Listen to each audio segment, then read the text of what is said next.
देखिए दोस्तों, अब हम बात करेंगे किसका, भारी जल के भौतिक गुण की। तो अगर भौतिक गुण की बात आती है वो भी भारी जल की, तो देखिए कुछ मुख्य चीजें जो आपको यहाँ पे दी गई हैं, ठीक है, आप आसानी से इसको नोट कर सकते हैं। दोस्तों देखिए, भौतिक गुण तो बहुत सारे हैं, लेकिन जो हमसे एग्जाम में पूछे जाते हैं जो कि इंपॉर्टेंट हैं उनको हम यहाँ पर नोट कर दिए आपके सामने। तो आप स्क्रीनशॉट भी ले सकते हैं या कॉपी में लिख भी सकते हैं। आइए देखते हैं थोड़ा। देखिए भारी जल का भौतिक गुण जो है, मतलब कि फिजिकल प्रॉपर्टी या हैवी वाटर जो हम कहते हैं, वो कौन कौन से हैं, कुछ जो मुख्य मुख्य पॉइंट हैं उनको देखते हैं। देखिए जैसे यहाँ पे क्वालिटी दी गई है, ठीक है, यहाँ पे ऑर्डिनरी वाटर है, साधारण जल है, और यहाँ पर भारी जल है, हैवी वाटर है, ठीक है। तो आइए देखते हैं। सबसे पहली क्वालिटी जो है दोस्तों क्या है, क्वथनांक, मतलब कि बॉइलिंग पॉइंट। देखिए अगर बॉइलिंग पॉइंट है, क्वथनांक है, तो साधारण जल का क्वथनांक कितना होगा, 100 डिग्री सेंटीग्रेड। आप इसमें 273 जोड़ करके केल्विन में निकाल सकते हैं, ठीक है। तो अगर हम केल्विन में बात करें तो 373 केल्विन हो जाएगा, ठीक है, 273 इसमें जोड़ेंगे। देखिए साधारण जल का क्वथनांक कितना होता है, 100 डिग्री सेंटीग्रेड। भारी जल का क्वथनांक कितना होता है, 101.24 डिग्री सेंटीग्रेड होता है। 273 जोड़ के आप केल्विन में निकाल सकते हैं। अगर बात करते हैं हम लोग दूसरी प्रॉपर्टी, फिजिकल प्रॉपर्टी में देखते हैं ये सब गलनांक। गलनांक मतलब होता है मेल्टिंग पॉइंट। मेल्टिंग पॉइंट साधारण जल का कितना है, 0 डिग्री सेंटीग्रेड है, और वही भारी जल का कितना है, 3.27 डिग्री सेंटीग्रेड है। अगर बात करते हैं हम लोग मॉलिक्यूलर मास की, या मॉलिक्यूलर वेट की, या मोलर मास की, तो देखिए साधारण जल का मोलर मास कितना हो जाता है, 18 होता है, और भारी जल का कितना हो जाएगा, 20, ठीक है। क्यों होता है, क्योंकि 2 ड्यूटेरियम होता है जिनका 4 होता है, और ऑक्सीजन का 16 होता है, 16 4 20 होता है, ठीक है। अगर देखिए हम लोग विस्कोसिटी की बात घनत्व की बात करते हैं, ठीक है, ये चौथा पॉइंट हो जाएगा। घनत्व की बात अगर करें, डेंसिटी, तो देखिए डेंसिटी कितनी होती है, साधारण जल की डेंसिटी आप एक देखते हैं, मतलब अगर ग्राम प्रति सेंटीमीटर क्यूब में बता रहे हैं तो 1 होगी, अगर वही किलोग्राम पर मीटर क्यूब में बोल रहे हैं तो कितना हो जाएगी, 1000, ठीक है। मैक्सिमम कब होगी, 4 डिग्री सेंटीग्रेड पर, ठीक है। देखिए घनत्व अगर बात करते हैं भारी जल का कितना होता है, तो 1.1073 होता है, कितना, ग्राम पर सेंटीमीटर क्यूब में, ठीक है। अगर बात करते हैं विस्कोसिटी कितनी होती है किसकी, साधारण जल की, तो कितनी होती है, 10.9 मिलीपॉइज, या इसको हम कह सकते हैं 1.09 सेंटीपॉइज भी कह सकते हैं, ठीक है, सेंटीपॉइज। देखिए अगर आपसे पूछा जाए कि फिजिक्स में पूछा जाता है कि श्यानता की इकाई क्या होती है, श्यानता का मात्रक क्या होता है, what is the unit of viscosity, तो होती है पॉइज। पॉइज बड़ा यूनिट है, उसको हम सेंटीपॉइज या मिलीपॉइज में बता सकते हैं, ठीक है। अब देखिए अगर बात करते हैं कि भारी जल ड्यूटीरियम ऑक्साइड या ड्यूटीरो ऑक्साइड कहते हैं, तो इस भारी जल का विस्कोसिटी कितनी हो जाएगी, तो हो जाएगी 12.6 मिलीपॉइज, या हो जाएगी 1.26 सेंटीपॉइज, ठीक है, सेंटीपॉइज याद रखिएगा। अगर देखिए बात करते हैं छठे पॉइंट की, मतलब कि पृष्ठ तनाव कितना होता है साधारण जल का, तो कितना होता है दोस्तों, 72.8 डाइन्स पर सेंटीमीटर, और इसका कितना हो जाएगा, 67.8 डाइन पर सेंटीमीटर। आप देख रहे हैं सामने आपको डाटा दिया हुआ है, आप आसानी से इसको नोट कर सकते हैं। लेकिन दोस्तों जरूर नोट करिएगा इतने पॉइंट, क्योंकि प्रॉपर्टीज तो बहुत हैं, फिजिकल प्रॉपर्टीज बहुत हैं, लेकिन यहाँ पर आपको डाटा वही दिखाया जा रहा है जो आपके आगामी एग्जाम्स के लिए वेरी इंपॉर्टेंट है, ठीक है। चलिए नोट करिएगा। अब देखिए कभी कभी क्वेश्चन ये भी पूछा जाता है कि किसका पृष्ठ तनाव कम होता है, किसका पृष्ठ तनाव कम होता है, भारी जल का या साधारण जल का। तो आप देख सकते हैं आपके सामने सब कुछ डिटेल लिखा हुआ है, ठीक है। चलिए आगे बढ़ते हैं। अब देखिए बात करेंगे भारी जल के रासायनिक गुण की, what is the chemical property of heavy water, या जो भारी जल से क्रिया करके कुछ और बनाते हैं नया प्रोडक्ट, तो उन सभी रिएक्शंस को हम यहाँ पर देखेंगे। दोस्तों अगर एनसीईआरटी की बात करें तो एनसीईआरटी में केवल 3 रिएक्शन दिया हुआ है, ठीक है, लेकिन मैं यहाँ पर आपके आगामी एग्जाम्स में जो क्वेश्चन पूछे जाते हैं उसके आधार पर कुछ इंपॉर्टेंट रिएक्शन यहाँ पर बताऊंगा। चलिए आइए देखते हैं। देखिए जो भारी जल के रासायनिक गुण हैं उनमें हम लोग सबसे पहला क्या पढ़ते हैं, आपसे सबसे इंपॉर्टेंट क्वेश्चन पूछा जाता है कि क्या होता है जब जल से कराई जाती है, या फिर आपसे कभी कभी क्वेश्चन पूछता है कि क्या होता है जब कैल्शियम कार्बाइड का जल अपघटन कराया जाता है, ठीक है। तो आइए देखते हैं। सबसे पहले कैल्शियम कार्बाइड का सूत्र ये होता है, ठीक है, कैल्शियम कार्बाइड का सूत्र होता है CaC2, आपको याद रखना है, ठीक है। अब देखिए कैल्शियम कार्बाइड का एक फायदा जान लीजिए कि जितने भी फल पकाए जाते हैं ना, वो सभी कैल्शियम कार्बाइड की सहायता से ही पकाए जाते हैं। अगर दूसरी बात करते हैं हम लोग कि फलों को पकाने का एक कृत्रिम जो हार्मोन होता है, जो फलों को पकाने का जो हार्मोन होता है या दवा होती है जो जनरली यूज की जाती है, वो कौन होती है, तो C2H4 होती है। इसको हम लोग कहते हैं एथिलीन, ठीक है। एथिलीन याद रखिएगा, फलों को पकाने वाला ये पादप हार्मोन भी है, और फलों को पकाने वाला ये कृत्रिम रूप से यूज किया जाने वाला हार्मोन है। मतलब कि कृत्रिम रूप से फलों को जो पकाया जाता है उसमें कौन सा चीज प्रयोग किया जाता है, तो एथिलीन, ठीक है, याद रखिएगा। चलिए आगे, क्या होता है जब कैल्शियम कार्बाइड की क्रिया भारी जल से होती है, तो उस रिएक्शन को हम लोग देखेंगे। ये हो गया कैल्शियम कार्बाइड, और इसकी क्रिया हो रही है भारी जल से। भारी जल मतलब H2O के जगह पे क्या हो जाएगा, D2O, ठीक है। अब देखिए होगा क्या, ये Ca आप कक्षा 10 में पढ़े थे, बुझा हुआ चूना, बुझे हुए चूने का फॉर्मूला होता है CaOH का ट्वाइस, ठीक है। और अनबुझा चूना जो होता है याद रखिएगा CaO होता है, ठीक है। और जब अमोनिया को बनाया जाता है ना तो उसको शुष्क करने के लिए किसका प्रयोग किया जाता है? एसएससी में कई बार क्वेश्चन पूछा गया है कि अमोनिया को बनाते समय कौन सा चूना प्रयोग किया जाता है अमोनिया को शुष्क करने के लिए? तो कैल्शियम ऑक्साइड इसको कहते हैं अनबुझा चूना, और CaOH का ट्वाइस जो अभी यहाँ बनेगा उसको कहते हैं बुझा हुआ चूना, ठीक है। देखिए जब भी कैल्शियम कार्बाइड की क्रिया H2O से होगी या D2O से होगी तो बनेगा क्या? CaOH का ट्वाइस। लेकिन दोस्तों यहाँ पे OH है क्या? OH है क्या? OH नहीं है, क्या है? D2O, मतलब H2O रहता तो OH मिलता, लेकिन D2O है तो OH की जगह पे क्या मिल जाएगा? D मिल जाएगा, ठीक है, OD ट्वाइस। अब देखिए इसका मतलब क्या है, जैसे कैल्शियम हाइड्रोक्साइड होता था ना तो उसको कहते थे बुझा हुआ चूना, लेकिन यहाँ पे कैल्शियम ड्यूटीरा ऑक्साइड पढ़ेंगे। क्या पढ़ेंगे? कैल्शियम ड्यूटीरा ऑक्साइड। ध्यान दीजिएगा यहाँ पर वो कितनी बार है? 2 बार है। यहाँ पर D कितनी बार है? 2 बार है। तो D तो यहाँ 2 बार है लेकिन ऑक्सीजन नहीं है, तो इसके लिए यहाँ पे क्या लगाएंगे? 2 लगाएंगे, ठीक है। अब ये हो गया कैल्शियम ड्यूटीरा ऑक्साइड, मतलब भारी बुझा चूना बोल सकते हैं, भारी बुझा चूना, क्योंकि H की जगह क्या हो गया? D हो गया। अब देखिए क्या बचा, जब यहाँ पे O 2 बार आ गया तो हो गया। अब यहाँ पर D कितनी बार था? 2 दूना 4 बार था, 2 बार यहाँ आ गया, 2 बार बच गया, तो यहाँ पे हम 2 कर लेंगे। और यहाँ पे कौन बचा? Ca तो इधर गया, C2 बचा, C2 यहाँ पे कर लेंगे। अब ये हो गया C2D2। इसका नाम क्या होगा? इसका नाम आपको नहीं मालूम, नाम जानने के लिए एक रिएक्शन हम लिखेंगे इसी तरह का। ये आपका आंसर हो गया, क्वेश्चन का आंसर हो गया, लेकिन हम इसको समझने के लिए एक रिएक्शन लिखने जा रहे हैं। देखिए CaC2 की अभिक्रिया जब होती थी H2O से, ठीक है, तो हम यहाँ पे बनाते थे CaOH का ट्वाइस, और तब यहाँ पे बनता था, यहाँ पर 2 हाइड्रोजन करेंगे, सॉरी 2 दूना 4 हो जाएगा, तो ये 2 हाइड्रोजन यहाँ हो गया, 2 हाइड्रोजन बचा है, वो 2 हाइड्रोजन यहाँ पर होगा, और ये C2 बच गया, तो ये आपका C2 हो जाएगा। तो जब ये C2H2 होता ना तो इसको हम लोग कक्षा 10 में क्या पढ़ते थे? एथाइन, ये इसी को कहते हैं एसिटिलीन, और इसका प्रयोग करते हैं वेल्डिंग में, इसलिए इसका नाम हो जाता है वेल्डिंग गैस भी, ठीक है, याद रखिएगा। और इसी से हम लोग बेंजीन भी बनाएंगे आने वाले लेसन में। तो दोस्तों ये बहुत ही इंपॉर्टेंट है, ये हो गया एसिटिलीन, और यहाँ पर D के जगह पे क्या है? H है, तो ये हो गया एसिटिलीन, लेकिन यहाँ पर क्या हो गया? D हो गया। H यहाँ पे था तो एसिटिलीन, लेकिन यहाँ पर D हो गया। सब कुछ सेम है, बस H की जगह पे क्या है? D है, मतलब भारी हाइड्रोजन हो गया, तो हम इसको क्या बोलेंगे? भारी एसिटिलीन बोलेंगे। क्या बोलेंगे? भारी एसिटिलीन।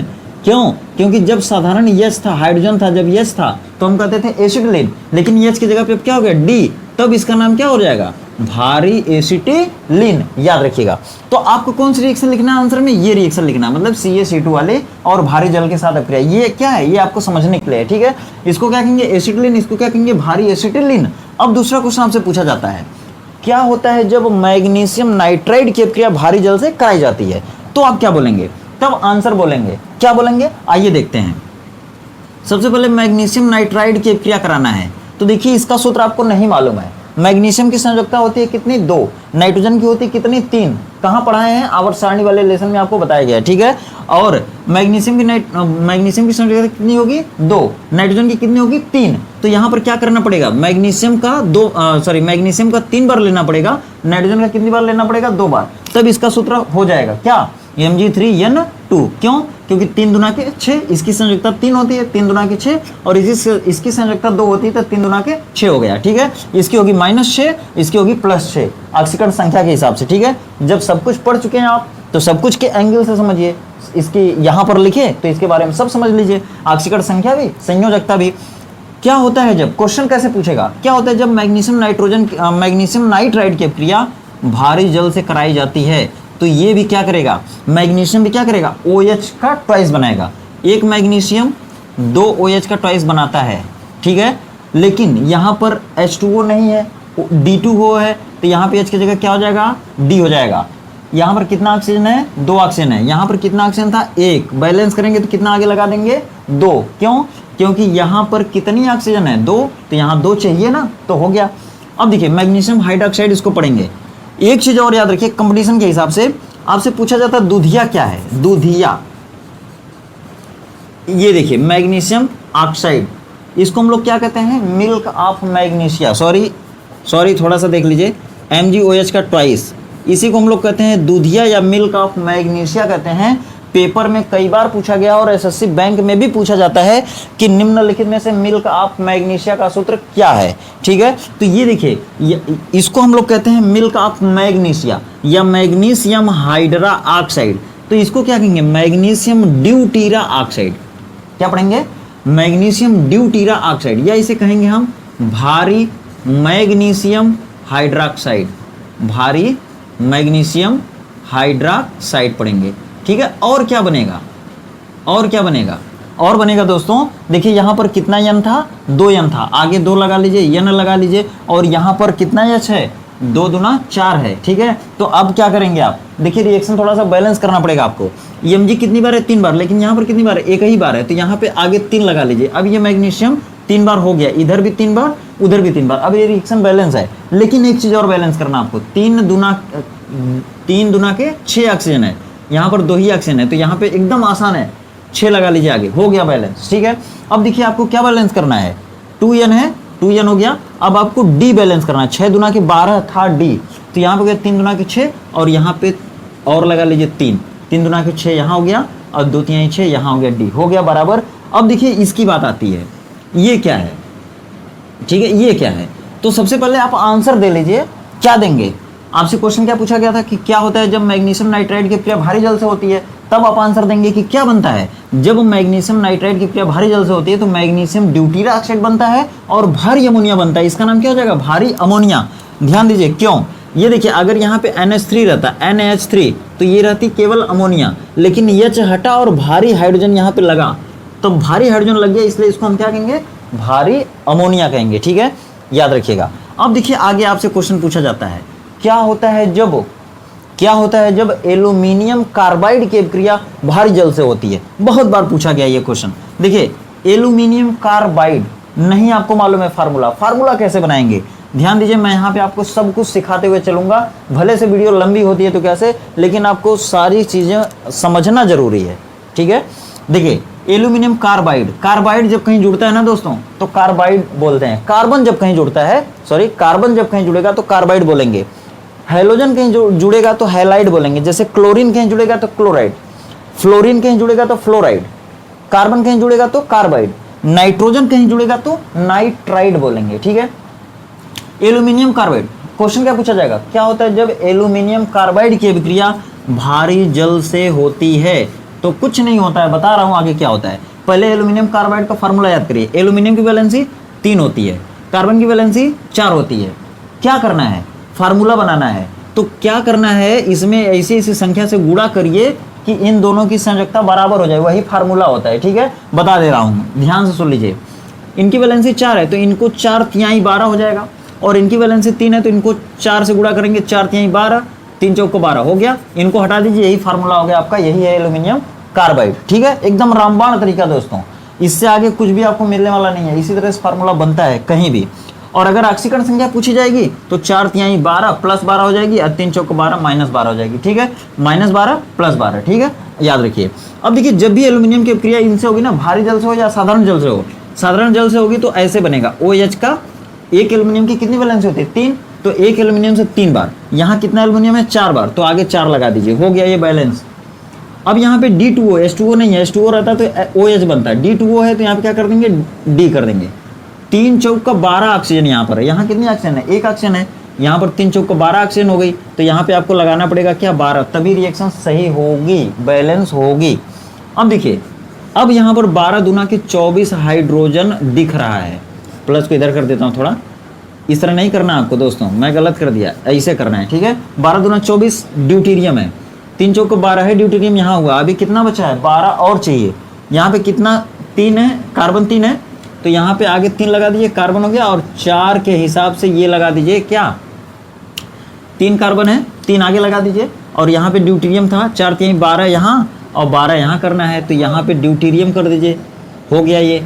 इसको क्या कहते हैं, भारी मेथेन कहेंगे। क्या कहेंगे, भारी मेथेन कहेंगे। ठीक है, मेथेन, भारी मेथेन।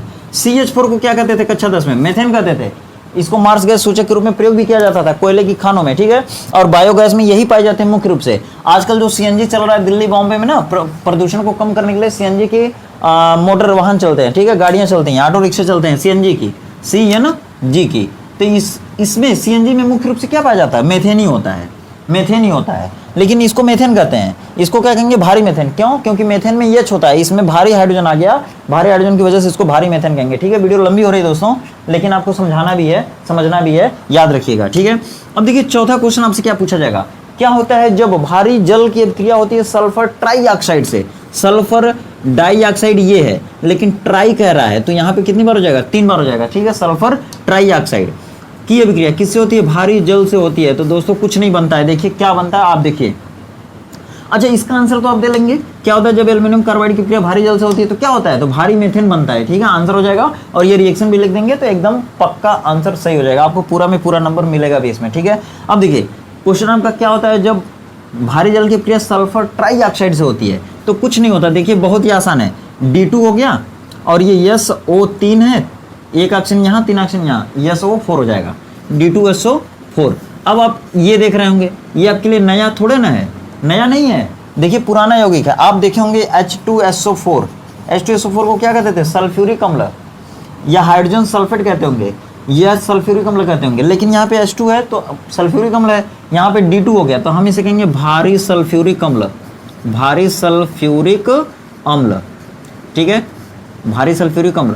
तो यही है दोस्तों, बहुत ही आसान है, कुछ खास नहीं है। ठीक है, तो चलिए इतनी रिएक्शन को ही रहने देते हैं क्योंकि वीडियो ज़्यादा लंबी हो जाती है। अब देखिए उसके बाद इसका उपयोग पढ़ना है, भारी जल का उपयोग क्या क्या है। तो सबसे पहले जो सबसे बड़ा जो उपयोग है वो यही है कि नाभिकीय रिएक्टरों में न्यूट्रॉनों को कम करने के लिए भारी जल का प्रयोग किया जाता है। अब दोस्तों न्यूट्रॉनों को कम जो करेगा उसे हम न्यूट्रॉन मंदक भी कहते हैं। तो आप ये भी कह सकते हैं कि भारी जल का प्रयोग तापीय रिएक्टरों में या नाभिकीय रिएक्टरों में मंदक के रूप में किया जाता है। क्यों किया जाता है, ये क्या है? जैसे देखिए, अगर तापीय रिएक्टर में अगर कोई परमाणु बम छोड़ दिया जाता है या कोई ईंधन जला दिया जाता है, जैसे यूरेनियम 235 को जनरली यूज किया जाता है ईंधन के रूप में, ये भी क्वेश्चन कई बार आपसे पूछा गया है कि तापीय रिएक्टरों में या परमाणु भट्टी में ईंधन के रूप में किसका प्रयोग किया जाता है? तो 92 यूरेनियम 235 का उपयोग किया जाता है। ठीक है, अब जब एक बार यूरेनियम की अभिक्रिया शुरू हो जाती है ना, तो वो श्रृंखला के रूप में लगातार आगे बढ़ती जाती है। क्यों? क्योंकि उसमें क्या होता है, एक प्रोसेस होती है जिसमें एक भारी नाभिक, यूरेनियम का एक भारी नाभिक 2 या 2 से अधिक हल्के हल्के नाभिकों में टूटते चला जाता है, लेकिन उसके टूटने से पहले ना न्यूट्रॉन निकलते हैं उसमें से। वो न्यूट्रॉन जो निकलता है वही न्यूट्रॉन अगले वाले नाभिक पे जोर मारता है, बमबारी होती है उसकी, तो वो क्या करता है 2 हल्के हल्के नाभिकों में टूटते चला जाता है, एक नियमित क्रम में आगे बढ़ता जाता है, जिसको हम कहते हैं नाभिकीय विखंडन की श्रृंखला अभिक्रिया। तो वो श्रृंखला अभिक्रिया इसलिए आगे बढ़ती जाती है क्योंकि न्यूट्रॉन उसमें से निकलते रहते हैं। उस न्यूट्रॉन को कम करने का काम ये भारी जल करता है, इसीलिए भारी जल का प्रयोग नाभिकीय रिएक्टरों में किया जाता है। तो यही एक सबसे बड़ा उपयोग है इसका। ठीक है, और ट्रेसर के रूप में भी हम लोग करते हैं इसका उपयोग, और भी केमिस्ट्री में और जगह पे बहुत कम इसका इस्तेमाल है, लेकिन सबसे ज़्यादा इस्तेमाल इसका कहाँ है? तापीय रिएक्टरों में। अगर आपसे पूछा जाए कि किसी एक तापीय रिएक्टर या परमाणु भट्टी का नाम बताइए, तो मैं आपको कई ठो बता दे रहा हूं। देखिए, अप्सरा, जरीना, ध्रुव, साइरस, ये सभी क्या हैं? ये सभी भारत में स्थित नाभिकीय रिएक्टरों के या परमाणु भट्टियों के नाम हैं, या विद्युत संयंत्र हैं जहां पर विद्युत बनाई जाती है। ठीक है, तो दोस्तों इसी के साथ भारी जल समाप्त होता है आपका। भारी जल के बारे में जितने भी इंपॉर्टेंट चीज़ें थी मैंने आपको अच्छे से बताने की कोशिश किया है। अगर आपको सारी चीज़ें पसंद आई हो तो वीडियो को जरूर लाइक करिएगा, और एक आपसे निवेदन है, विनम्र निवेदन है दोस्तों, कि अपने फ्रेंड सर्कल में इसको शेयर भी जरूर किया करिए। ठीक है, क्योंकि हो सकता है किसी की ज़िंदगी बन सकती है, किसी की ज़िंदगी का सवाल है दोस्तों, ये किसी के लिए इम्पोर्टेंट साबित हो सकता है। ठीक है, तो आप भी मेरे लिए बहुत इंपॉर्टेंट है, आप भी इसको सारी चीज़ों को नोट करिए और अपना एक सुरक्षित नोट बनाइए, अच्छा सा नोट बनाइए जिनमें ये सारी इंपॉर्टेंट चीज़ों को कवर कीजिए। तो चलिए दोस्तों, मिलते हैं फिर अगले वीडियो में इसी तरह के कॉन्सेप्ट के साथ। तब तक आप खुश रहिए, व्यस्त रहिए, आपका दिन शुभ हो।